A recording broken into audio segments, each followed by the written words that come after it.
Have you ever looked at a painting from 1434 and thought it looked almost too real?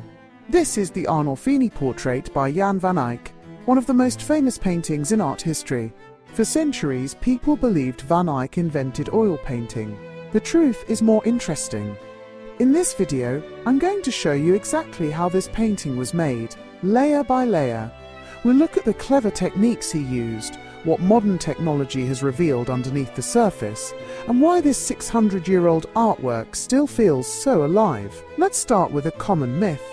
Jan van Eyck did not invent oil painting. The earliest written records of painting with oil on wooden panels go all the way back to around 1100, described by a German monk named Theophilus. Back then, the biggest problem was that oil paint took forever to dry. Theophilus himself complained that it was excessively long and tedious.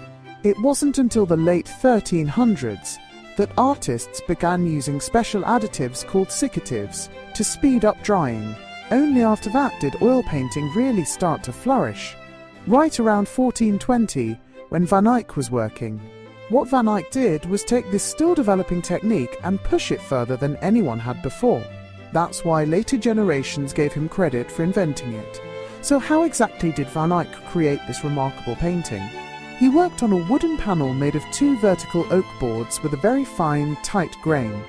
First, he covered the wood with a perfectly smooth white ground made of chalk and animal glue. This bright white layer was polished until it was almost like glass.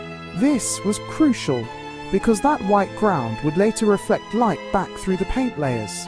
Next, he made a very precise underdrawing directly on this white surface using water-based paint. Then he sealed the ground with a layer of drying oil. Now came the actual painting. In the lower layers, he blocked in the main color areas using pigment, mixed with quite a lot of opaque white. In the next layer, he used less white and more pure color. This gradual process helped him create soft, natural transitions between light and shadow.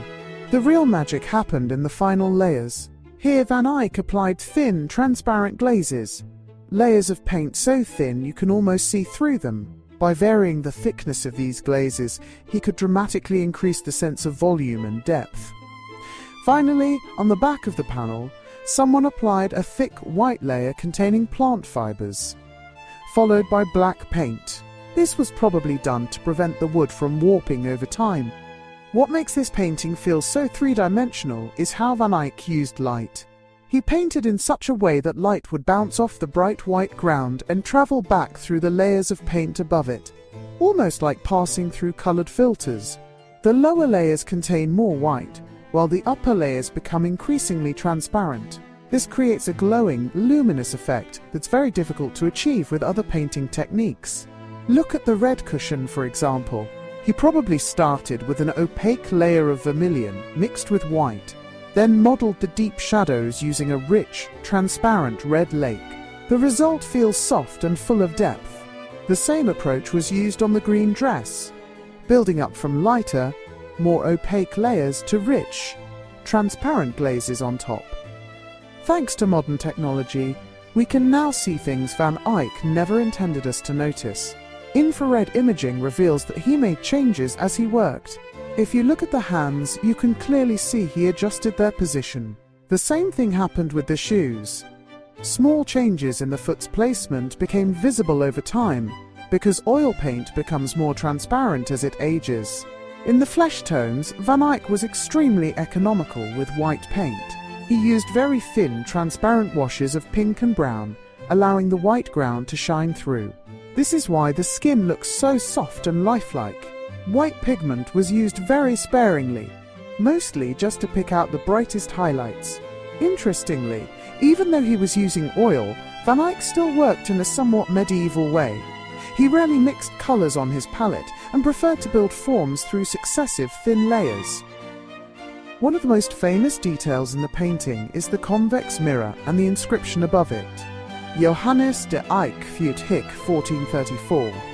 Jan van Eyck was here 1434. This isn't just a signature. By including his own reflection in the mirror, Van Eyck is making a statement.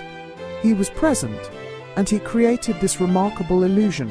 The surface of the painting is incredibly smooth. You can't see any brushstrokes at all.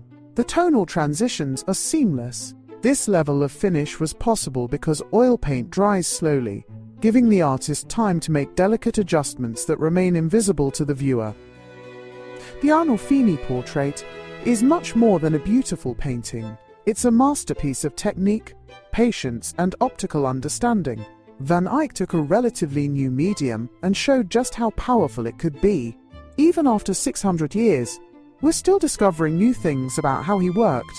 If you enjoy this look at the hidden techniques behind the painting, let me know in the comments. Which part surprised you the most? If you like videos that explore art from a technical perspective, consider subscribing. I'll be making more videos like this in the future. Thanks so much for watching, and I'll see you in the next one.